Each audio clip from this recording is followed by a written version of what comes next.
get more information, to get more ideas, and anyway, back in 2007, we had our first conference in Washington, D.C.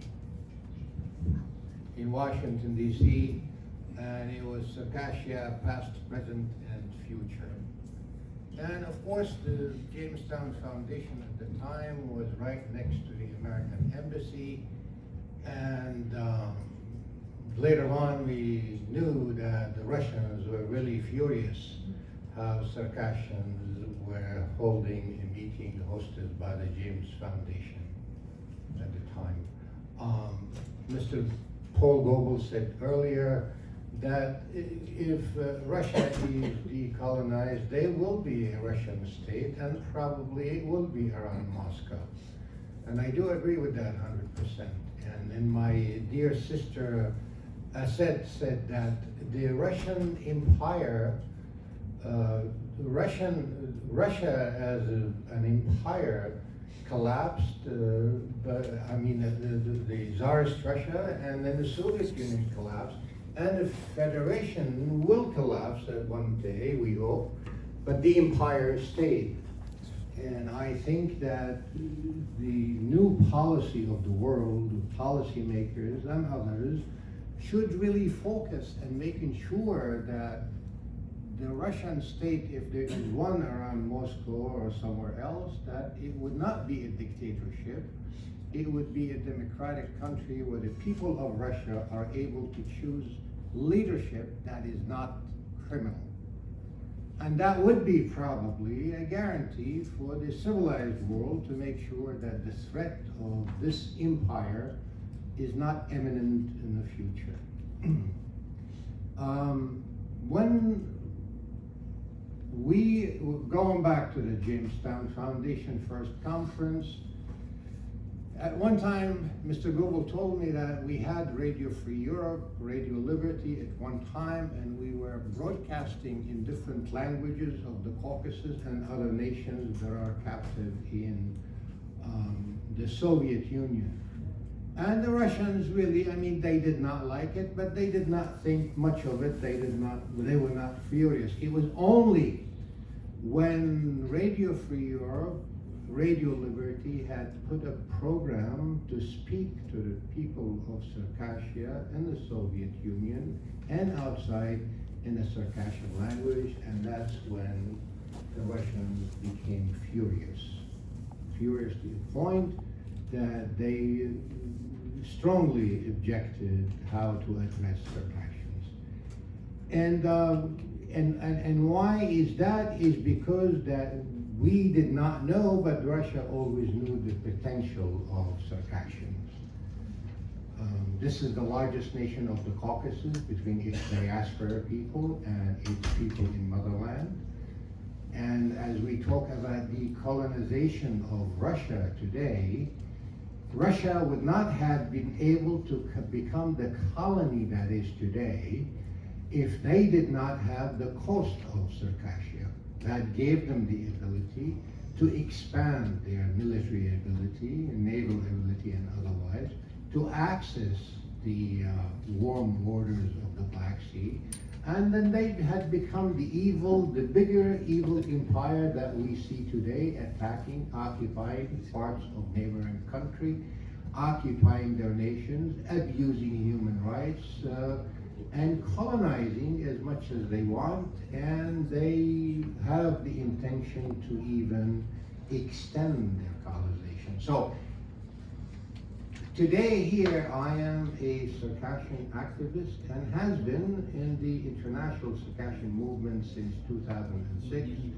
I have most of our colleagues who have been with us here joining us today to participate in this event. And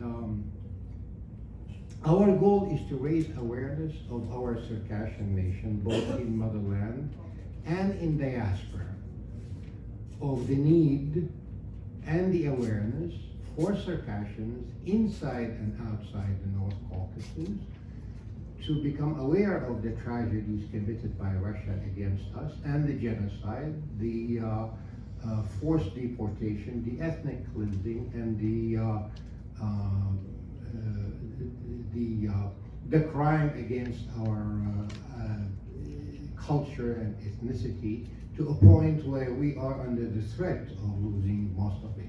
We are the largest nation of the Caucasus, but we are also the only captive nation in the Russian Federation and in the Soviet Union that almost suffered entirely, and it was entirely almost annihilated.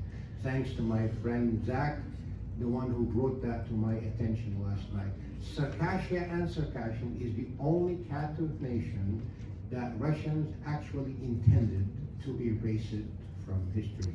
And that they might have very well done so had it not been really for the true Circassian resistance and the ability for Circassians inside and outside the North Caucasus to maintain their cultural identity to the extent possible. This is one of the most ancient nations of the world. Our times in history is immemorial. Our language is a root European language. Our nation is a European nation on the eastern borders of Europe. We have our own culture, we have our own tradition, and we have maintained those not only in our motherland, but also in our diaspora communities against all lands, specifically here in the United States of America.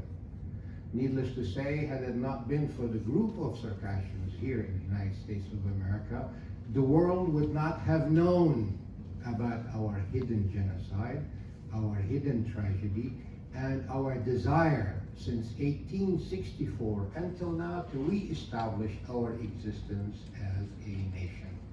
It is the freedom of speech here, the no fear of Russia here in the United States of America that ignited us to make the Circassian world aware for the past many years that there is a need really to advance along those lines, and now we do see a lot of movements throughout the world among Circassians to unite and to advance their own cause. Needless to say that in the North Caucasus, Circassia is one of the largest nations who really sustained the brunt of the Russian attack for 101 years, one of the longest wars in history, one of the longest war in the Russian nation since old times. We lost most of our population, 90% of our population, between forced deportation, genocide, and other elements of Russian atrocities, lost their lives and lost their country. But also, we had our other nations of the Caucasus, Chechnya, Ingushetia, Dagestan, and Abkhazia. They also suffered very similar circumstances and very much the same tragedies and genocide, to the extent that they also were almost annihilated. But it was the Circassian nation mostly that took the brunt really of the Russian atrocities. Chechnya, Ingushetia, and Dagestan, they were the strategic depths, although not coordinated at the time in a military way, but it was the strategic depths of Circassia and the North Caucasus.